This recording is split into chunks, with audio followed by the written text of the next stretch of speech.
You think working more hours is the way to make more money? You think that dedicating yourself more, working overtime, sacrificing weekends, will eventually be rewarded? You're operating under an illusion that keeps you poor and exhausted. And while you kill yourself working, other people earn 10, 20, 100 times more than you by working less, not because they are smarter, not because they are lucky, but because they understand something fundamental that you haven't yet realized. Time is not money. Value is money. I'm going to tell you something that will destroy everything you've been taught about work. There is no correlation between hours worked and wealth generated. Zero. A lawyer working 60 hours a week earns 100,000. An entrepreneur working 20 hours a week earns 1 million. An investor working 5 hours a week earns 10 million. The hours don't matter. What matters is what you do during those hours and how you structure your value. You are a hamster on a wheel, running faster and faster, sweating more and more, getting more and more tired, and staying in exactly the same place, because you are selling the most abundant and least valuable commodity in the universe, your time. And as long as you sell time for money, you're stuck with brutal mathematical limits on how much you can earn. There are only 24 hours in a day. You need to sleep at least 6, ideally 8. 16 left? You cannot productively work all 16, so at most you have 12, maybe 14 working hours. That's your absolute ceiling. It doesn't matter how motivated you are. It doesn't matter how much coffee you drink. Physics and biology impose absolute limits on how long you can sell. And here's the part that should terrify you. This limit sets your income ceiling if you keep trading hours for money. If you earn 20 an hour and work 12 hours a day, 300 days a year, you earn 72,000. Want to double that? You need to double your hours or double your rate, but you're already at the limit of hours, so you need to increase rate. And how do you increase your selling time rate? Studying more, specializing more, climbing the corporate ladder, processes that take years, decades, and still keep you stuck in the same fundamental model. Let me tell you about a man I met. He worked as an engineer. Good salary. I worked 50, 60 hours a week. I was exhausted, his health deteriorating, relationships suffering. But he believed that hard work was the way, that he would eventually be promoted to manager, then director, then vice president, and then he would be safe. 20 years later, he did it. Vice president, earning 3 times more than at the beginning, but working more hours than ever before. And when he did the math, he discovered that his hourly rate had increased marginally. He was just selling more hours, and his body was failing him. He traded 2 decades of life for a pay raise that barely covered inflation in terms of real hourly pay. This man finally understood the trap. But too late. His years of peak energy had been used up, your health compromised, and he was still stuck in the same fundamental structure, exchanging limited time for money.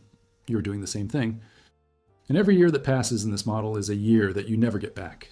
The brutal truth that no one tells you is the working class sells time. Middle class sells skills, but the rich class sells systems. And the difference between these categories is not talent or education. It's understanding how value really works. Let's dissect the mechanics of creating wealth without increasing hours worked. And I'll warn you now, this will require you to abandon everything you've learned about honest work, merit, and justice. Because the real world doesn't operate based on how hard you try. Operate based on how much value you capture. First principle, leverage. This is the word that separates poor from rich. Poor people have no leverage. Rich people have maximum leverage. Leverage means multiplying output without multiplying input proportionally. It means making 1 unit of effort generate 10, 100, 1,000 units of result. There are 3 main types of leverage: capital, people, and products with no marginal cost of replication. Let's explore each one. Capital, as leverage means using other people's money to multiply your return. You invest 1,000, bank lends you 9,000. You buy 10,000 assets. Asset appreciates 10%. You didn't earn 10% on 1,000. You gain 10% on 10,000, which is 1,000 gain on 1,000 invested. 100% return via leverage. Of course, leverage amplifies losses too. That's why most people are afraid. But fear is exactly what keeps you poor. Rich people understand that controlled and calculated leverage is an essential tool for multiplying wealth beyond pure labor ever would allow. People like leverage means having others work for you. An employee of yours works 8 hours. You capture a portion of the value it creates. 10 employees, you capture 10 times more. 100 employees, 100 times. Your hours worked have not changed, but its output multiplied. Entrepreneurs understand this intuitively. Poor people see exploitation. But it's not exploitation if the employee is being paid fair market value for their time. It is simply efficient structuring of value creation. You are organizing the work of others in a way that creates more value than the sum of the individual parts. And you capture the difference. Products with no marginal replication cost are the most powerful form of leverage in the modern world. Write a book. The first copy costs months of work. Second copy, printing cost or zero if digital. Create software. First user costs thousands of development hours. Millionth user, zero additional cost. Record a video. First viewer, production hours. Millions of viewers, same cost. That's infinite leverage. I work once. Receive multiple times. No upper limit based on your available hours. And in the digital world, this is available to practically anyone with the internet and determination. But you're not doing any of that. Why? Because they taught you that honest work means exchanging hours for money, that anything else is somehow cheating, that you must earn every penny by the literal sweat of your brow. These beliefs have been implanted in you by people who benefit from you staying in the circle. Your employer doesn't want you to understand leverage because if you do, you stop selling time and start building systems. And then he loses access to his cheap labor. Second principle, high-value specialization. Not all skills are worth the same. You know this intuitively, but you don't act on it. Digging ditches is a skill. Anyone able-bodied can learn it in days. Therefore, it is worth almost nothing. Heart surgery is skill. Very few people can learn. It takes decades of training. It's worth a fortune. You're probably selling skill that anyone with moderate training can replicate. Therefore, its value is commoditized. Therefore, you earn little regardless of how many hours you work. The solution is not to work more hours. It's developing skills that fewer people have and more people need. But here's the trick no one explains. Valuable skills aren't necessarily the hardest to learn. They are the ones with the biggest gap between supply and demand. Programming is not inherently more difficult than many other skills, but it has massive demand and relatively limited supply, so it pays well. High-value sales, closing large contracts, are not necessarily more difficult than retail sales, but it pays 50, 100 times more. Why? Because few are good at this, and the value of each transaction is much higher. Complex project management, international negotiation, structuring financial deals, these skills are not magically more difficult, but they are rare and impact large amounts of money. Therefore, whoever owns them captures disproportionate value. You need to stop thinking about what you enjoy doing or what comes easy to you. Start thinking coldly about where the money is. Where are the skills that pay 10, 20 times more per hour than your current skill? And how do you acquire these skills as quickly as possible? This is strategic thinking. It's not romantic. It's not about passion or purpose. It's about maximizing value captured per unit of time. And if that sounds mercenary, wake up. You're participating in a market economy. Mercenary is exactly what you should be. Third principle, elimination of low-value activities. You are wasting massive time on things that don't generate income. Administrative tasks, displacement, unproductive meetings, procrastination disguised as work. If you add it all up, you probably only spend 2 or 3 hours a day doing work that actually generates value. The other 5, 6, 7 hours, pure waste. And you can't increase income without increasing hours if half your hours are wasted. Cut mercilessly. Every task you do, ask, can this be eliminated? Can it be automated? Can it be delegated to someone cheaper? If the answer to any of these questions is yes, do it. Your time is worth a certain hourly rate based on how much you earn. Any task that can be done by someone earning less than you should be delegated. Any task that can be eliminated without material impact should be eliminated. Any task that can be automated should be automated. This frees up your hours to do only the things that you uniquely can do and that generate good value. SEMO. And suddenly, you don't have to work more hours. You need to work better hours. I saw an entrepreneur completely transform his business with this principle. He was working 70 hours a week doing everything. Customer service, accounting, sales, product development. I was exhausted and my income was stagnant. I said, list everything you do. Next to each item, write how much you earn per hour. Then write down how much it would cost to hire someone to do it. He did. And he discovered he was spending 20 hours a week on tasks he could outsource for $10 an hour while he was making $100 an hour doing sales. He was losing $1,800 a week doing $10 an hour work. $90,000 a year wasted by not delegating. He hired a virtual assistant, automated processes, cut useless meetings. Reduced hours worked to 40, focused exclusively on sales and product development. Income tripled in 1 year, same person, fewer hours, much more money, because he stopped doing crappy shit. You're doing the same shit and defending with excuses. I don't have money to hire. Nobody does it as well as me. I need to control everything. Nonsense. These are rationalizations to avoid uncomfortable change, and they're keeping you poor. Fourth principle, multiple sources of income. While you have a source of income, you have a single point of failure. You lose your job, your income goes to zero. Employer cuts salary, you accept it because you have no alternative. You are vulnerable, and vulnerability kills negotiating power. Rich people have 10, 20 sources of income. Salary, dividends, rental income, royalties, investments, multiple businesses. Miss a font? They don't even feel it. That's power. This is real security.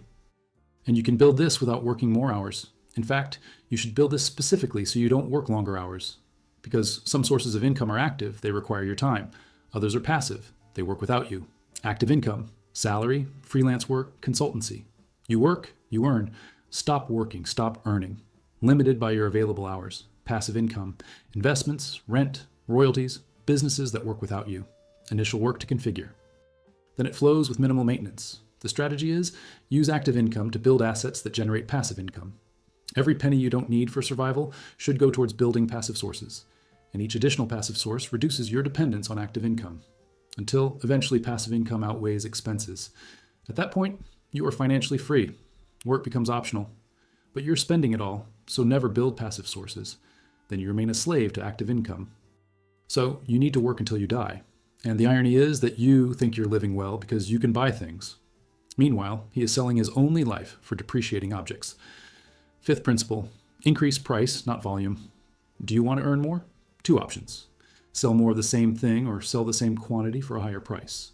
First option requires more work, not Monday, but you've probably never asked for a substantial raise.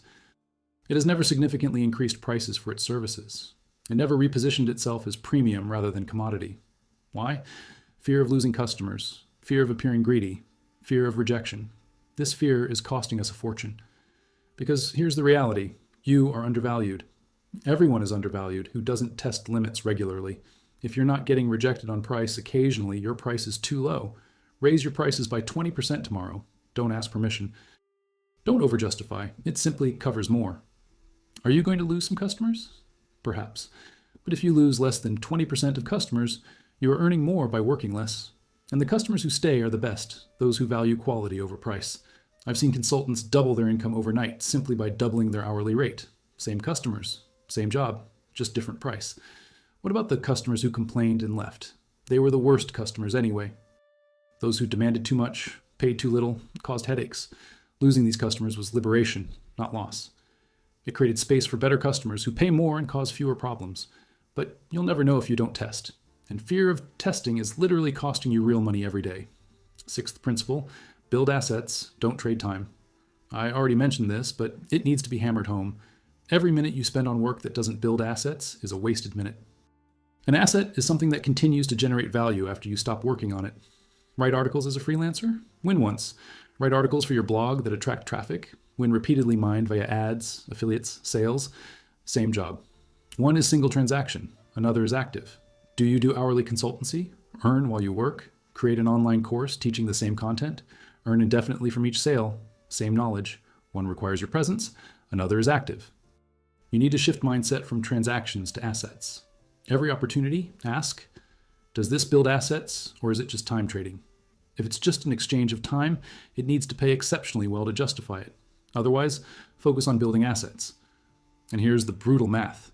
In the first few years of building assets, you'll earn less than if you were just trading time.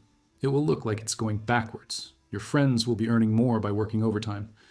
You will be earning less by building systems. But in 5, 10 years, they will still be trading time, limits for the same roof. You will have multiple assets generating income without your time. They work until they die. You choose whether you want to work. This reversal of results is why so few build real wealth, because it requires short-term sacrifice for long-term gain. And most do not have the discipline or vision to do this. Seventh principle, positioning and perception. Two professionals doing identical work. One charges $50 an hour, another charges $500. Why? Positioning, perception, marketing. What you charge is not determined by the objective value of your work. It is determined by perception of value in the customer's mind. And perception is manipulable. Dress better, have a professional website, show testimonials, use more sophisticated vocabulary, associate with premium brands. Suddenly, even work seems worth 10 times more. And if it seems worth more, you can charge more. This is not fraud. It's reality of how human beings evaluate things. We use external signals to infer quality because we cannot assess quality directly in most cases. Then signs come true. A lawyer in a luxurious office charges more than a lawyer in a simple office. Both can be equally competent. But clients pay more for the luxury office because they infer superior competence based on signals. You are emitting low-value signals. So it is treated as low value. Then you receive low-value compensation. Change the signals, change the perception, change the compensation. And before you say this is shallow or unfair, remember, you're trying to maximize income, not win a morality contest. The world does not pay based on justice. Pay based on perceived value. So maximize perceived value. Eighth principle, aggressive negotiation. Every transaction has negotiation margin. You accept first offer. That's leaving money on the table. Always negotiate, always ask for more. Always test limits. Did they offer a job paying $60,000? Order $75,000. Worst case, they say no. Best case, they earn $15,000 more per year. Zero risk, massive potential return, and you don't do it because you're afraid of appearing greedy or losing an offer. This fear costs fortunes throughout life, because starting salary defines trajectory. $5,000 more at the beginning, compounded throughout your career with percentage increases, becomes hundreds of thousands. Customer wants discount? Say no, or accept only if you get something in return. Bigger volume, longer contract, references. Never give anything without receiving an equivalent. You're being too kind, too pleasant, too accommodating. And he's being paid like a doormat, because that's what you're being. Develop backbone. Know your value, defend your price, and be willing to walk if they don't receive your terms. That's power, and power is respected and compensated. Ninth principle, systems and automation. You're manually doing things that could be automated, replying to emails that could have a template response, entering data that could be imported, making calculations that software could do instantly. Every repetitive task is an opportunity for automation, and every hour saved via automation is time that can be reallocated to high-value work. Invest upfront time configuring systems, email templates, workflow automations, integration between tools. It will seem wasteful at first because you could be doing billable work, but this investment pays massive dividends over time. And in the modern world, automation tools are cheap or free. There's no excuse other than laziness or ignorance. 10th principle, acceptance of calculated risk. You want security, you want a guarantee, you want to know that if you do X, you will get Y. But really, high-income opportunities always involve risk. They always involve uncertainty. Traditional employment is secure. It also has a low ceiling. Entrepreneurship is risky. It also has an unlimited ceiling. Safe investments yield little. Risky investments can pay off big or lose everything. You don't have to be imprudent tooth, but you need to accept some risk to escape pure labor income limits. And risk can be managed, calculated, minimized. Not eliminated, but controlled to acceptable levels. Start small. Risk what you can lose. Test, learn, adjust, expand. This is a rational approach to risk. Don't bet everything on a crazy idea, but also don't be paralyzed by fear. Most people lose more by not acting than by acting recklessly. Fear of risk keeps them in low-income security for their entire lives, while high income goes to those willing to accept controlled uncertainty. Now let's integrate all of this into a coherent strategy. You have current income from active employment. First, cut unnecessary expenses to maximize how much you have left for investment. Second, increase active income immediately via negotiating raises, raising prices, specializing in higher value skills, eliminating low value work. Third, use increased active income to build passive income assets first. It can be investments in the market via indices. It could be your first property to rent. It can be a digital product. It depends on available initial capital and skills. Fourth, reinvest returns from the first asset into the second asset. And keep composing. Each additional asset accelerates the growth of the next ones. It's a snowball rolling down the mountain. Slow at first, exponential with time. Fifth, as passive income grows, reallocate time from active work to building more assets. Virtuous circle where assets allow more time to build more assets. Eventually, passive income outweighs expenses. Active work becomes optional. You have broken the link between time and money. You are free. But this requires years of discipline. It requires sacrifice of present gratification. It requires making different choices than your peers. And most don't do it because it's hard and lonely and scary. Here's my ultimatum to you. Stop trading time for money as your primary strategy. It's a trap. It is a ceiling that can never be substantially surpassed. Use time to build systems that generate money without your time. And stop believing that working more hours is the answer. It is not. It's desperation masquerading as virtue. It's a lack of strategy compensated with raw effort. And raw effort without strategic direction is just a waste of life. You have a finite number of hours in this life. Every hour sold for money is time you never get back. So sell as little as possible. And use what you sell to build structures that eventually eliminate the need to sell more. This is real freedom. No big number in bank account, but decoupling time and money. Ability to choose how to spend days without economic coercion. If you don't do this, you will work until your body fails. You will exchange health for salary. You will reach the end of your life with money, perhaps, but without the time or energy to use it. You will have lost the only thing that really matters: autonomy over your days. The choice is yours. Keep selling time and accept brutal mathematical limits of it. Or build value systems that multiply output without multiplying input. One path is easy and familiar and leads to mediocrity. Another is difficult and scary and leads to freedom. But don't pretend you didn't know. Don't say nobody told you. I just told you. The information is in front of you. What you do with it defines your financial future. Act or accept consequences of inaction, but accept that it was your choice.